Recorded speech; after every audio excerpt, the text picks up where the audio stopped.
A woman's anointing does not come from a man, nor from her husband, and a woman in ministry also do not have to be under any covering other than the covering of Jesus Christ, because the only covering for any person in ministry, whether male or female, is the covering of Jesus Christ.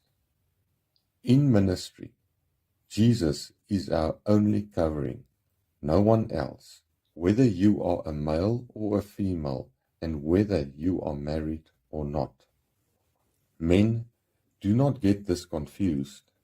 Nowhere in the Bible does it say that women, even your wife, cannot be in her own ministry, in her own capacity, if not under the covering or leadership of a man.